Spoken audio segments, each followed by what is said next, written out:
Hello friends, welcome to another episode of Life in Eldorado. It is June the 7th. It's a cold rainy day in the Canadian Rockies and we're about 8 degrees Celsius today. But it's also a cold day all around the world. This is 2020 and nobody expected what we all watched on our screens in the last 10 to 12 days. It's been protest after protests all around the world on the tragic loss of our brother George Floyd. So I just wanted to say some few things about it. You know, life in Eldorado is all about the highs and the lows of living in the West. And it is tough, it is interesting, it is exciting, but then you can be judged by your skin color. That is a given, and many people experience this on a daily basis. And you can see it heightened in the case of George Floyd. So I just wanted to share, it brought back a lot of memories for me about all the instances where I'd been reminded of being black. And I personally believe black is beautiful, black is brilliant, black is brainy. I do not allow anyone put me down because of my black skin. But it takes processing it, it takes getting used to it. But you know, how do you get used to abject brutality on the streets? How do you go about your business being safe in a place like this? It's a beautiful place, I keep saying, but then it also comes with a lot of unseen things.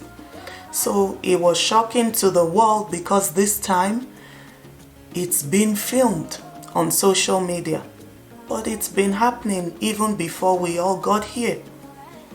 Anyways, let's go to my own story. So this day, the year was 2012, I left my home with my little one. I just had a baby about 5 months earlier. So I had the baby in the stroller and I went to a Walmart photo shop not too far from my home.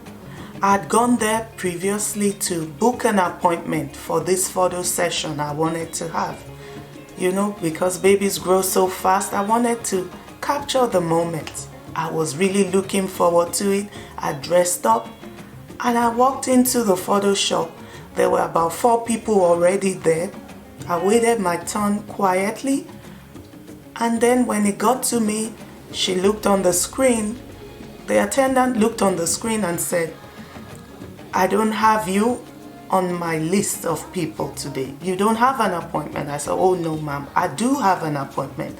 And I proceeded to show her my appointment card. Only for her to, she just turned and said, "No, you do not have an appointment, and I don't know where you got that card from." So I proceeded to explain myself and say, "But I was here a few days back to book this appointment. And you can see it's your store that is on the card." And she goes ahead to say the most horrific thing. She said, "Well, maybe you broke into my store and stole the appointment card." And everybody was watching with all my newborn emotions raging. You can imagine, my heart just sank and sank and sank. And in my African way, I proceeded to explain and say, "No, but you can't do that." And the next thing she would say to me was, "You have to leave my store now or I would call the cops." And that sent me on another tangent. So I looked at the people in the store, of course, all white Canadians, and I said, "Could you please say something to this? Would you all just stand and watch me experience this here?"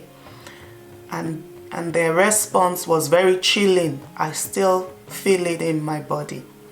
And they went on to say, "Ma'am, we're sorry, but we don't want to be involved." So, of course, I walked out of the Photoshop, really down, and tried to process it. I was down for the rest of the day. My husband tried to encourage me and, just tell me, that's the way it is here. But, should people get used to what is wrong? Should we have to live that way as people?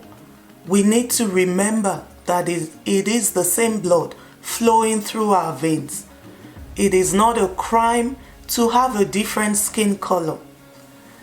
If you have done the work, if you have the education, you have the skills, you should have the same opportunities as your fellow human being, regardless of skin color. But, this is the reality here. Living in the West can be tough. And how do I navigate the struggle? Because it is a struggle on a daily basis. I do not let it get into my core. At the core of every Black person is strength, is beauty, is brilliance, is resilience. And you must always remember that. And you must carry yourself as such. You have to be proactive in these circumstances. You have to have a ready answer, a ready response.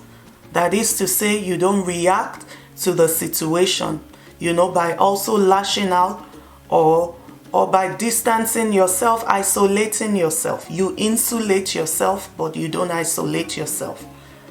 Because one bad egg does not make the whole crate of eggs faulty or spoiled.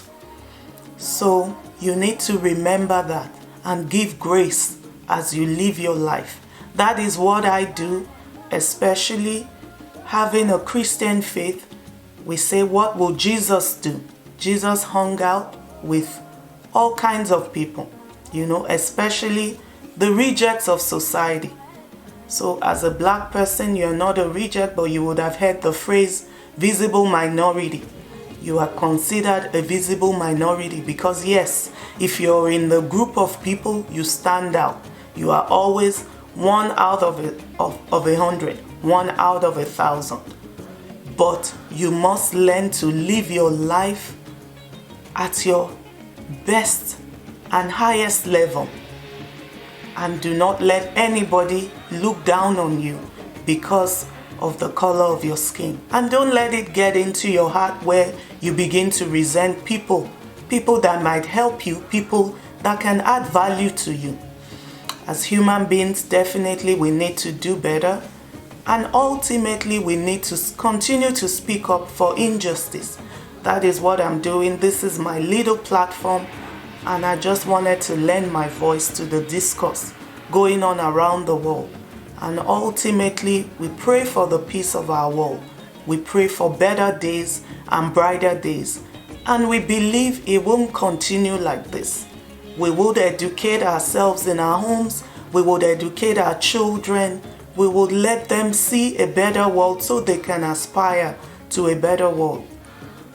A lady that I know, Melody, said it brilliantly well. She said, we're not color blind, but we're color brave. And that bravery is what you need every day when you step out. When you are scared in your homes or in your private lives, you remember you are bold, you are beautiful, and you can achieve greatness despite all odds. Be kind to everyone you meet, because everyone you meet is also fighting a battle. And I hope this has inspired you, to encourage you to lend your voice to this discourse as well. So till I come your way again next time, it's bye for now. Keep living your best life now.